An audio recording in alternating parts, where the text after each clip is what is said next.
Isane na miso ya bato ozali na bawalika balikweli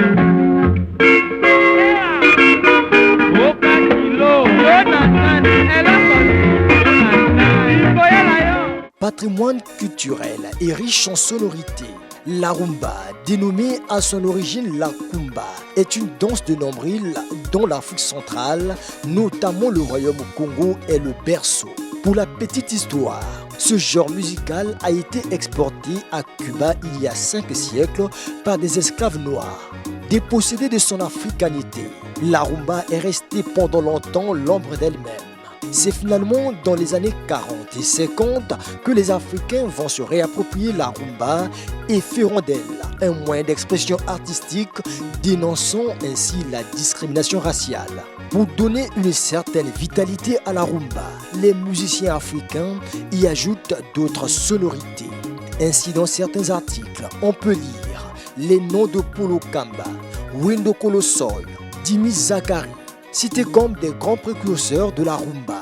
Une note particulière, la rumba, une musique qui fait la fierté des deux rives, a été plus tard hissée par le légendaire Polo Kamba, père tutélaire de la musique moderne congolaise, qui a réussi en 1942 à créer le groupe Victoria Brazza.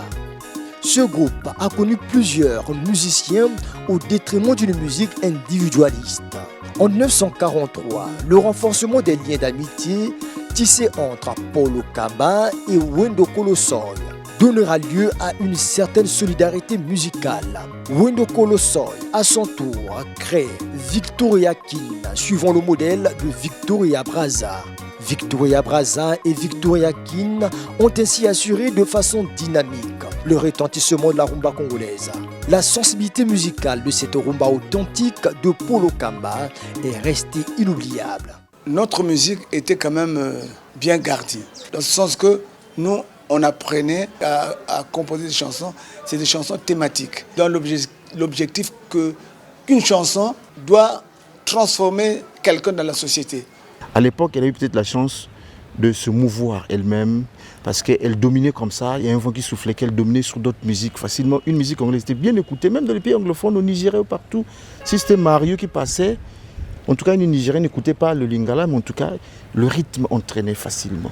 Loin de disparaître, la rumba, ce style musical au contenu d'une dimension artistique bien appréciée au beau vieux temps, pratiqué par les jeunes aujourd'hui, semble être en perte de vitesse au regard de l'affluence d'autres courants. Il faut s'auto-censurer. N'attendez pas que des gens viennent critiquer ou bien viennent critiquer votre chanson. Savoir que je chante pour mon père, je chante pour ma soeur, je chante pour mon voisin, je chante pour mon pays. Donc il y a une façon, un certain comportement, une certaine pratique. Une thèse que reconnaissent certains artistes qui estiment qu'il est temps de relever le niveau de la rumba. Aujourd'hui, il faut reconnaître que la musique congolaise a reculé. Non pas parce qu'elle n'est plus bonne à écouter ou ce n'est plus une bonne musique, elle a été une bonne musique. Garde l'influence de nos temps, mais dans l'actualité, la visibilité actuelle, elle est un peu en recul, quoi. Il est important aujourd'hui, à notre niveau, de revoir aussi quelques textes, oui, qui salissent le métier et au plus demander aux mécènes de s'investir dans le métier et aussi à l'État de nous mettre dans nos droits. L'artiste congolais doit avoir son statut. La rumba, contre vents et marées, résistera au fil des temps, selon Trésor Mvula, très confiant de son terroir, terre de naissance de ce type de musique. La musique congolaise, quand je parle de la musique congolaise, je vois les deux rives. C'est la base, ça va rester. Tout genre de musique qu'on est en train d'écouter, ça va passer. Mais le ndombolo, la rumba va rester. Ça, c'est vrai, ça, il faut le souligner. Avant, on avait les mapoka, ça s'est passé. Et après, c'était le coupé décalé. C'est déjà passé. Maintenant, c'est à faux beat. Ça commence à passer. Là, on est dans l'afro-trap. Ça va aussi passer. Mais la rumba et le ndombolo va rester. Mais ce que je peux demander seulement, c'est le soutien seulement. Au Congo, terre natale de la rumba, la compétition en vue du leadership est très rude. C'est à l'œuvre qu'on reconnaît l'ouvrier. Moi c'est Trésor Mvula Madiba drapeau ya Congo, l'homme qui manipule la rumba. Trésor Mvula, Yoka Mystique Mystère.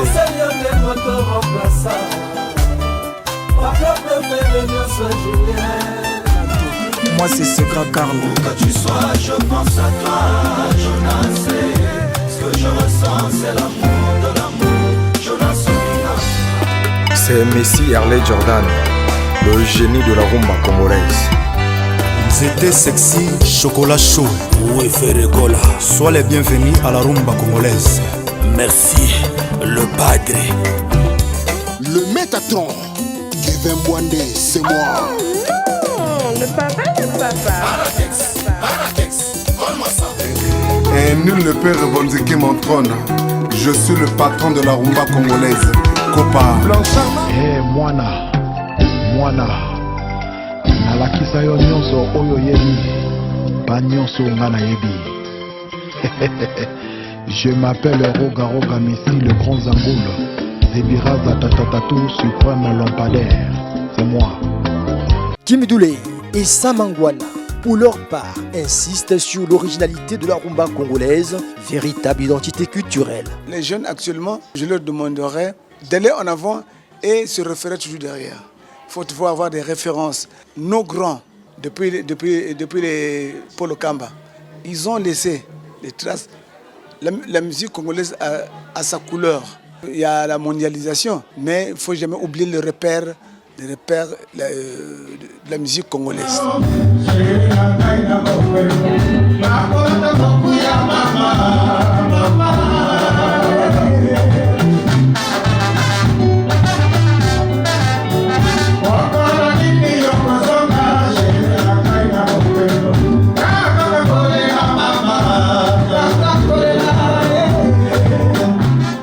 Je suis cofondateur des Bantous de la capitale.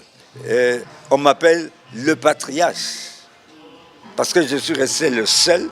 J'ai 85 ans et je me retrouve aujourd'hui là où les Bantous sont nés, 15 août 1959. Les Bantous auront vécu 60 ans. Et ça, on va fêter. Ah oui. Kabeto Bantu, ni Moudia Tatoué.